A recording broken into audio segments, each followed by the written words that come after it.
네, 여러분 반갑습니다. 네, 리더십 챌린지의 5주차 강의 이어가도록 하겠습니다.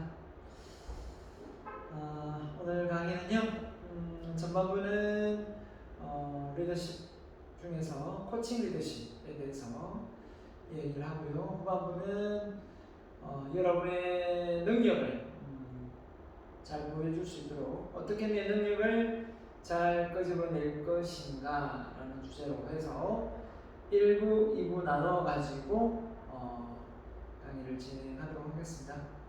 1부는 좀 이론에 가까운 내용, 좀 교재에 있는 내용으로 강의를 이어갈 것이고요. 후반부는 제가 직접 제 머릿속에 있는 아이디어로 제작한 여러분의 실생활에 접목 가능한 그런 내용들을 강의로 이어가도록 하겠습니다. 그럼 지난주에 강의 제가 하면서 여러분에게 실천사항, 그죠? 7가지, 10가지죠. 체크해서 한 주에 한 번씩 매일 해도 괜찮습니다. 복사해서 매일 해도 괜찮습니다만 자주 하면 더 좋죠. 매일매일 하면 매일매일 하세요. 매일매일 해도 됩니다. 그래서 여러분이 실천하고 있는지 안 하고 있는지를 나중에 사진으로 첨부해서 올려주면 됩니다. 그게 여러분의 과제고요. 그리고 좀 더 세부 과제는 또 다시 제가 첨부해서 내도록 또 부과하도록 하겠습니다. 일단 그렇게 해서 잘 따라오면 됩니다. 자, 변화와 행진을 위한 리더십. 자, 이런 책 타이틀입니다. 책 타이틀로 책이 있습니다. 이런 책이. 자, 그 중에 코칭 리더십에 대한 내용인데요. 자, 코칭 리더십이 뭐냐? 그걸 오늘 제대로 한번 배워보자. 카운슬링도 있고, 컨설팅도 있고, 멘토, 멘티, 티칭도 있는데, 이 코칭은 어떤 거냐? 저는 여러분을 이 강의를 들으면서 여러분 스스로가 좀 변화를 꾀했으면 좋겠습니다. 그 이론이 바로 코칭입니다. 코칭. 그러니까 스스로 멘토의 영향도 있습니다. 내가 먼저 롤 모델을 보여서 상대방을 바꾸는 멘토라면, 코칭은 스스로가 문제 해결 능력을 키울 수 있도록 커뮤니케이션, 의사소통을 잘 하는 겁니다. 멘토도 제가 접목을 많이 하는 편이고, 코칭도 많이 하는 편입니다. 근데 중요한 것은 이런 이론에 대해서 전혀 모르면 또 변화가 어렵겠죠.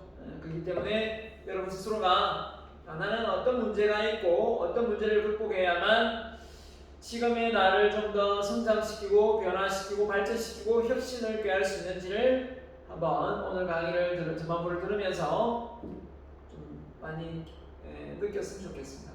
원래 코칭이라는 단어는 스포츠에서 나왔죠. 운동 선수들이 코칭 있잖아요. 코칭하는 사람. 이분들에 의해서 이제 많이 그런됐지만 경영학에 코칭이 들어오게 되면서 좀 더 많이 발전되었죠.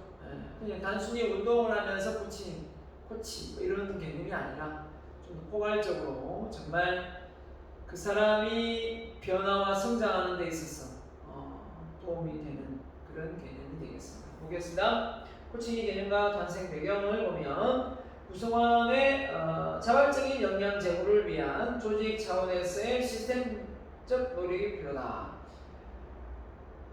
결국은 기업이 원하는 성과를 내기 위해서는 구성원들의 역량이 향상되지 않으면 안 됩니다. 그렇기 때문에 구성원들의 역량이 끊임없이 이제 일신해야 되겠죠. 성장해야 되겠죠. 그렇지 않고서는 기업이 원하는 성과를 달성할 수가 없습니다. 그렇기 때문에 결국은 구성원들의 자발적인 역량 제공, 자발적으로 내가 지금의 나로서 머물러 있지 않고 더 성장해야 되겠다, 이런 어떤 생각을 좀 가지고 있어야 됩니다. 그랬을 때 이 조직 차원에서 그런 어떤 시스템적인 노력이 필요하다. 한마디로 변화가 일어날 수 있게끔 도와주는 거죠.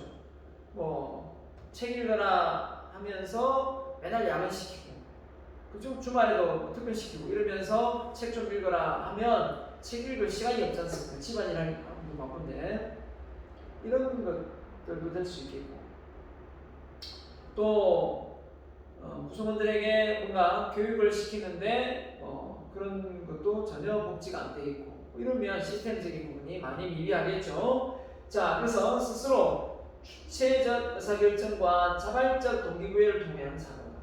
그러니까 강제적인 코칭은 강제성을 띠는 부분이 전혀 없습니다. 그냥 막 억지로 위에서 간부들이 막 이렇게 막 상사가 막 부하들을 막 이렇게 막 억지로 바꾸려고 하는 게 아니에요. 스스로가 주체적인 의사결정을 내리면서 자발적인 그죠? 동기부여를 통해서 행동의 변화가 되어야 근본적이고 장기적인 발전을 얻을 수 있다. 결국은 저는 이 과정이 습관까지 좋은 습관까지 이어져야만 그게 이제 지속 가능하게 되는 부분이지 이게 습관까지 안 가면 어떻습니까? 반짝하다가 그냥 끝납니다. 반짝하다가 그냥 막을 내리는 경우가 많죠. 그래서 코칭은 주로 말씀드린 대로 스포츠 분야의 지도 방식으로 알고 있지만 1980년대 이후에 미국을 중심으로 좀 더 포괄적으로 발전되어 현재는 인재개발 방법론 급속하게 확산되고 있다. 그래서 인재를 개발하고 성장시키는데 이 코칭 리더십이 접목되고 있다는 거죠. 코칭 정의를 구성원들의 개개인의 인격을 존중하며 효과적인 질문과 대화를 단계적으로 진행하는 그래서 분명히 이 사람이 지금 어떤 부분에서 문제가 있는데 이 부분에 대해서 직설적으로 네가 이게 문제다 저게 문제다 그러니까 당신 이거 이렇게 해서 이렇게 바꿔라 라고 말을 하기보다는 그 사람이 스스로 그 문제가 있다는 걸 인지하고 스스로 자발적으로 변화를 하려고 하는 부분이 바로 코칭이에요. 그렇기 때문에 이 멘토하고는 좀 다르게 이 코칭을 하는 사람이 그렇게 막 되게 역량이 탁월하고 우수할 필요는 없습니다. 잘 보조만 해주면 되는데 자, 그래서 단계적으로 진행하는 쌍방향 그러니까 소통이죠. 커뮤니케이션을 통해 구성원 스스로 주체성을 갖고 문제와 해결 방법을 찾아내도록 도와주는 리더와 구성원 상호 간에 진행되는 일련의 과정이다. 이렇게 했습니다. 그렇기 때문에 서로가 어떻습니까? 뭔가 수평적인 어떤 상황 속에서 이게 가야지 너무 이렇게 한 사람이 되게 똑똑하고 우수하고 막 이런 상황에서 뭔가를 지도하고 설득하고 이런 개념이 아니라는 겁니다. 자, 코칭의 전제 조건이자 주의할 점, 자 이게 이제 핵심이 되겠는데요. 어떤 점을 핵심 내용으로 주의해야 되느냐? 자, 객관적인 사실에 바탕을 둬야 된다. 너무 주관적인 어떤 개념을 가지고 그 사람을 막 이렇게 바꾸려고 하지 말고 어떤 객관적인 백데이터를 통해서 이 사람이 어떤 부분에서 문제가 있으면 있다, 없다를 좀 이렇게 논해야지 상사의 어떤 개인적인 어떤 감정이 개입되어서 그 사람을 이렇게 바꾸려고 한다면 그건 좀 문제가 심각하지 않을까 생각합니다. 그 다음에 조직 구성원의 행동 변화를 통한 성장과 향상을 목표로 한다. 조직 구성원의 행동 변화를 통한 성과 향상을 목표로 한다. 그죠? 그래서 결국은 구성원들이 변화를 일으키는 게 목표인 것 같고요. 그 다음에 신뢰를 전제한다. 서로 믿지 못하고 이러면 안 되겠죠? 리더와 구성원 간의 인간관계와 그러니까 서로가 그 조직 문화 내에서 인간관계가 잘 성립이 될 때 이 코칭이 잘 일어날 수 있다라는 겁니다. 그러니까 서로 관계가 틀어져 있거나 이러면 결국은 이 코칭이 잘 자발적으로 일어나지 않는다 이거죠. 인간관계가 맡아야 된다. 인간관계가 좋으려면 세 가지: 관심, 공감, 배려. 관심, 공감, 배려가 잘 돼야 되는데 그게 된다고 가정하고 이게 진행되는 겁니다. 그 과정을 조급하게 서두르면 안 된다. 왜? 인내심을 가져야 합니다. 왜 그렇습니까? 사람이 바뀐다는 게 그렇게 하루아침에 바뀌지는 않습니다. 그렇기 때문에 좀 기다리고 또 기다리고 실수를 인정해주고 또 기다리고 조금씩 성장해 나가도록 격려해주고 위로해주고 또 지지해줘야 되는데 정답은 완전한 변화지만 그죠? 그게 하루아침에 되는 건 아니지 않습니까? 매일 지각하는 직원이 있다고 했을 때 그걸 코칭한다고 했을 때 일찍 일어나면 되잖아. 일찍 일어나면서 출발해 오면 되잖아. 맨날 차 밀린다고 맨날 그렇게 막 불평할 게 아니라 일찍 일어나서 너 가면 되는데 왜 안 하냐 뭐 이런 식의 어떤 대화를 이어간다면 그거는 질타죠. 예, 그렇기 때문에 인내심을 가지고 해야 되고 당면한 문제를 구성원 스스로가 해결하는 능력을 발전시킨다. 이게 이제 가장 핵심이에요. 막 안 되면 옆에서 도와주고 막 이렇게 해서 뭘 바꿔내는 게 아니라 스스로 해결할 수 있도록 기다려줘야 됩니다. 동기가 되어 있는 경우도 있고 동기가 안 되어 있는 경우도 있죠. 동기가 되는 데까지 시간이 또 많이 걸리거든요. 동기 유발까지 또 시간이 많이 걸리기 때문에 그런 것도 역시 기다려줄 수 있어야 됩니다. 질문과 답변으로 구성된 대화를 수단으로 한다. 소통이 되는 거죠. 자, 문제에 대해서 질문을 하는가, 그죠? 그냥 지시를 내린가. 예를 들면 이런 게 있겠죠. 뒤에 나오겠습니다만은 보고서를 내는데 항상 결제를 하는데 오타가 많다. 여보세요. 지금 이 오타가 지금 몇 개예요 지금? 오타 다 수준이 다시 해주셨습니다. 이렇게도 할 수 있겠지만 이걸 질문하면 혹시 오타 수정 좀 했어요? 오타 수정을 안 한 것 같은데 오타 수정 한번 확인하고 다시 결제 한번 받아주세요. 이게 이렇게 질문 형식으로 하는 거하고 좀 다르죠, 그죠? 네. 코칭은 전제 조건이자 중요한 것도 뭐가 있냐? 리더는 구성원을 존중하고 열린 마음을 가져야 된다. 그래서 정말 아래 사람을 보고 그죠? 뭔가 설득시키려 하면 안 된다. 열린 마음. 네. 당연히 변화가 일어날 것이다. 라는 어떤 그런 존중하는 마음이 있어야 되겠죠. 코칭은 경험해야 하고 리더의 의견만을 고집해서는 안 된다. 그렇죠?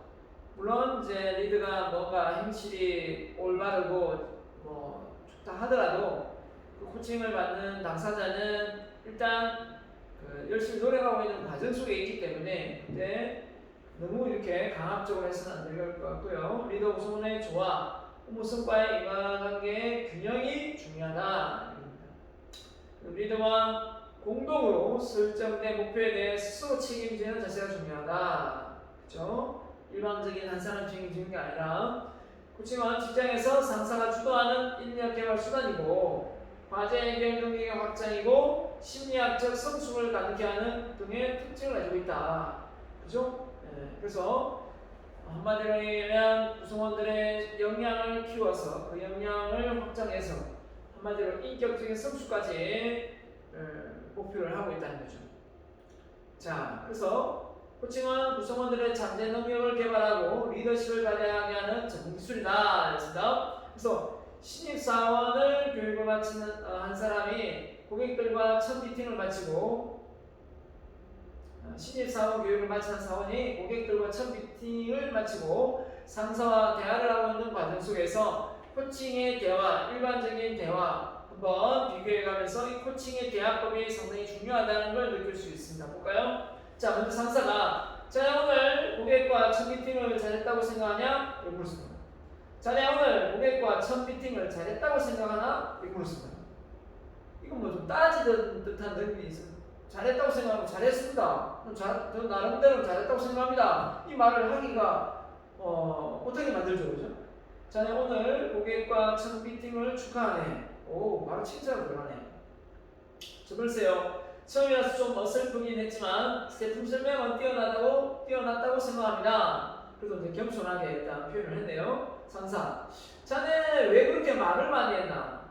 내가 그렇게 당부하지 않았나? 고객의 마음을 읽어야 성과를 달성할 수 있다고 경청을 많이 해라 이런 말 했던 것 같아요. 사원, 죄송합니다. 다음 잘하겠습니다. 상사, 또 연습을 할 건가? 또 보겠네. 사원, 죄송합니다. 이런 어떤 잔소리하는 듯한 이 대화법이 코칭이 될 수는 없습니다. 이거는 뭡니까? 말 그대로 훈계죠, 훈계.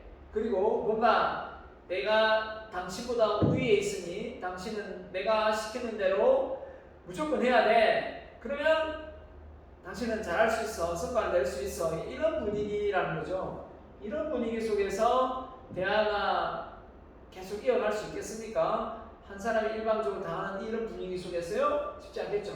자, 코칭 볼까요? 자, 오늘 고객과의 첫 미팅을 정말 축하해. 실수 투성이었었는데 축하해 주시니 감사합니다. 이렇게 겸손하게 표현했네요.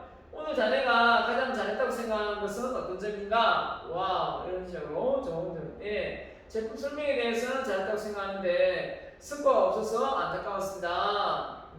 일단 설명한다. 이제 팔리지 못했네요. 성과를 위한 자네의 도전이 생겼구만.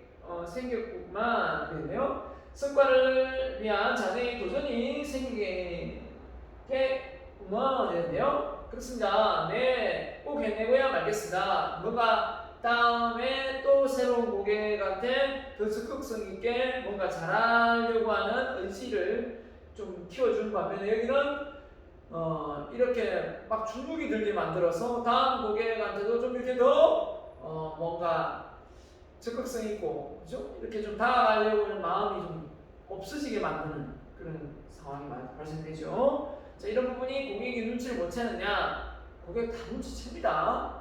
고객은 정말 그 직원 한 사람 한 사람의 그 임하는 태도나 자세나 이런 부분이, 그죠? 다 묻어나거든요. 예, 그렇기 때문에 이런 직원이 주눅이 들어서 고객을 만족시키는 그런 경영을 하기는 어렵지 않겠는가. 이런 조직 문화는 아니겠죠. 코칭 리더십의 필요성. 자, 급변하는 국제 환경, 국내 정세 속에서 변화와 혁신을 추구하는 새로운 형태의 리더십이 필요하다. 그러니까 이 불확실성한 상황 속에서 국내외 할 것 없이 많은 변화가 일어나는데 막상 구성원들이 변화를 꾀하고 있지 않으면 결국 따라갈 수가 없는 겁니다. 조직은 언제 무너질지 몰라요. 많은 사람들이 학습이 가능한 직장 분위기를 직장 선택의 결정적인 요소로 뽑고 있다. 그러니까 코칭은 학습을 통해서 가능하기 때문에 배우지 않고서는 성장하지 못하기 때문에 그렇습니다. 전문 능력은 물론 개인적인 발전을 의식적으로 지원하는 정책이 있는 기업을 선호한다. 전문 능력은 물론 개인의 발전을 의식적으로 지원하는 정책이 있는 기업을 선호한다는 겁니다. 말 그대로 뭘 의미합니까? 결국은 이 회사를 들어가더라도 어떤 조직에 들어가더라도 내가 거기서 뭔가 배울 점이 많고 성장할 수 있고 이런 회사를 원한다는 거죠. 그런 걸 또 지원하기 원하고. 자, 리더십 코칭 리더십 효과 볼까요? 구성원들은 자신의 맡은 업무를 성사시키며 노력하는 과정에서 더욱 발전하며 자신의 가치를 확인하고 자신감을 키우는 계기가 된다.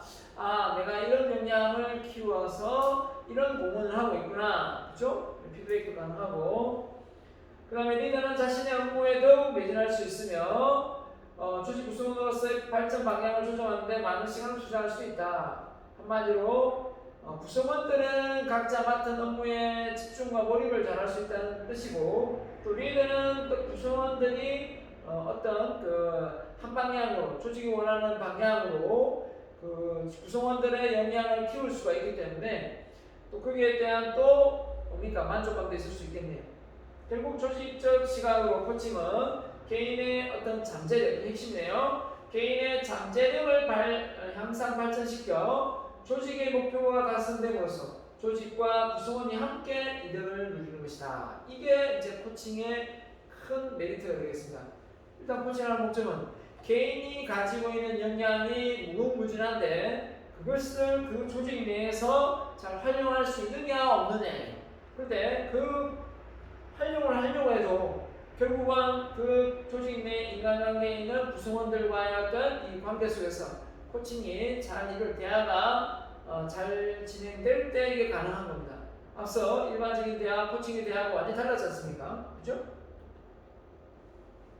자, 그래서 코칭과 유사한 개념인 카운슬링하고 코칭의 차이를 보면, 카운슬링은 보통 이제 상담이니까 이 심리 상담 쪽은 좀 마음에 갈등이 있고 뭔가 우울증이 있거나 또 심리적인 어떤 치료를 받는 경우가 대부분인데 코칭은 그렇지는 않죠. 자, 심리적으로 건강하지 못한 사람들이 자신의 문제를 치유하려고 하는 것이다. 그래서 심리적 측면에서 탐색이나 해석, 상대방의 심리를 파고드는 이런 어떤 심리적인 측면에서 많은 부분이 진행된다면 코칭은 기본적으로 성장과 변화의 동기를 가진 사람들이 돕는 데 초점을 두고 그 다음에 행동적인 변화, 구성원들이 드러난 행동을 토대로 피드백을 제공하여 미래지향적인 생각 행동을 유발하게끔 한다 했습니다. 그러니까 한마디로 카운슬링은 좀 더 심리적인 우울감이 있거나 그런 사회 적응 능력이 안 되거나 대인관계 문제가 있거나 이런 어떤 심리적인 측면에서 강한 어떤 문제점이 있다면 코칭은 뭔가 자신을 이 회사에 이바지하고 공헌하고 이렇게 하는 데 있어서 행동적인 변화 그런 부분을 유도를 하는 겁니다. 그래서 결국은 심리적인 부분이 안정되어 있다는 가정하에 이런 부분이 진행되겠죠. 그게 안 그러면 이 코칭도 잘 되지 않겠죠. 자, 유사점 대상자의 현재 상태를 좀 더 발전시키기 위하여 카운슬러와의 커뮤니케이션 과정을 통해 문제를 이해하도록 촉진하고 변화된 행동을 보이기 위한 기법들을 사용한다는 점입니다. 결국은 이 심리적인 불안 요소에서 벗어나는 것도 변하고 코칭을 통해서 어떤 행동 변화를 일으켜서 조직의 성과에 기여하는 것도 역시 대단한 변화입니다. 자, 그 다음 멘토링. 멘토링은 또 코칭과 무슨 차이가 있냐 하면 멘티에게 기술과 정보를 안목을 갖게 하는 기술입니다. 그죠? 멘토링 과정에서 대상자는 멘토의 기술, 정보와 시각을 학습하는 과정에서 멘토를 닮아가도록 하는 데 초점입니다. 그래서 멘토는 대상자에게 상위 개념이다. 내가 멘티에게 좀 더 잘 지도하기 위해서는 내가 좀 더 기술력이나 이런 역량적인 부분에서 다 좀 우위에 있어야 된다. 그래서 어디 벤치마킹하는 용도죠. 근데 코칭은 사람들이 어떻게 성장하고 변화하는지에 대한 기본적인 원리들을 잘 모든 영역에 적용하는 데 중점을 둔다. 대상자가 코치를 닮아가기보다는 스스로 모습을 발견하고 개발시킴으로써 독특성을 가진 존재로 성장하는 데 초점입니다. 그러니까 누구를 닮는다기보다는 자기만의 개성을 살려서 성장하는 겁니다. 서로 대등한 관계에서 진행됩니다. 유사점은 변화와 진보를 초점을 두는 성장 지향적인 관계다. 두 영역은 1대1 관계를 가지며 변화와 진보에 초점을 둔다. 변화는 맞습니다.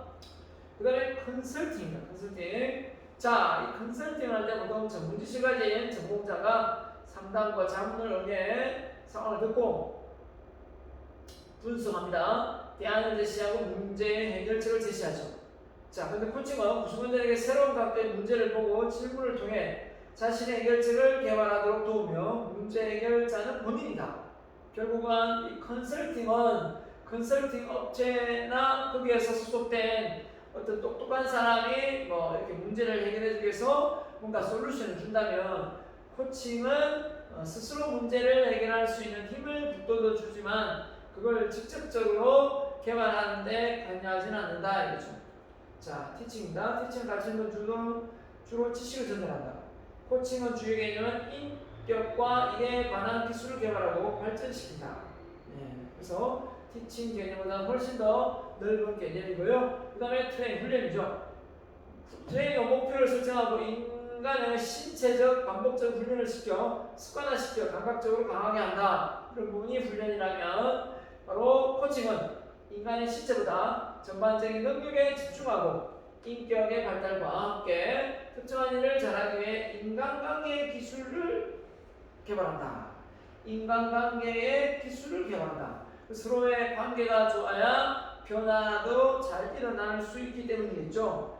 인간관계 기술을 개발한다. 그래서 이제 마지막으로 코칭의 그 과정입니다. 일단 어떤 내용을 코칭할 것인가 이런 부분에서 코칭 목표를 정합니다. 목표, 리더와 구성원 조직의 코칭의 이슈, 어떤 문제에 대해서 논의하고 이런 코칭의 방향 정하고 조직 구성원의 신뢰관계를 형성해서 우리가 이런 부분을 한번 변화시켜보자 했으면 자, 이런 부분을 이제 현실적으로 가능한지 변화가 목표를 정한 후에 구성원의 현실을 구체적으로 알아보고 이 이슈화된 문제에 대해서 서로 목표와 현실 간의 차이를 인식하고 사례들을 수집하여 구성원들의 감정을 파악한다.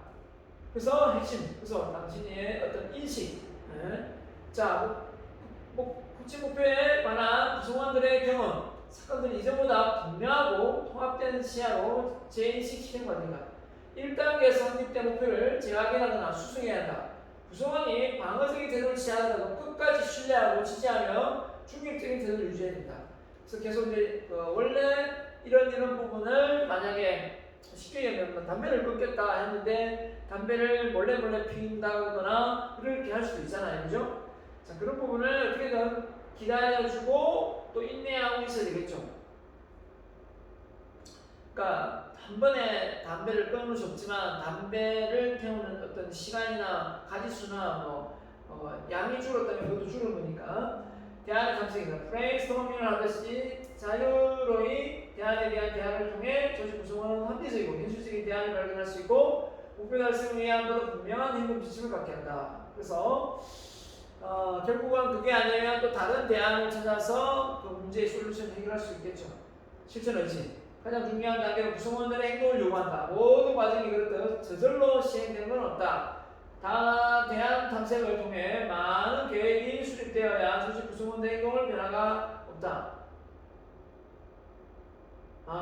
대안 탐색을 통한 많은 계획이 수립되어도 조직 구성원의 행동 변화가 없다면 목표와 현실의 차이는 계속될 것이다. 결국은 뭔가 그걸 실행에 옮겨야 되는 단계지 않습니까? 현실 실천이니까 일단은 계획을 시행하기 위해 계속적으로 조직 구성원을 강렬하게 개입시키고 코칭 전 과정을 구성원 스스로가 마무리 짓도록 하는 게 중요하다라는 겁니다. 누가 개입해서 다 하는 게 아니고 끝까지 그걸 실행에 옮길 수 있도록 하는 것이다. 이거죠. 자, 그럼 여기까지 1부를 하고 2부는 또 좀 잠깐 쉬었다가 2부로 연결해서 하도록 하겠습니다.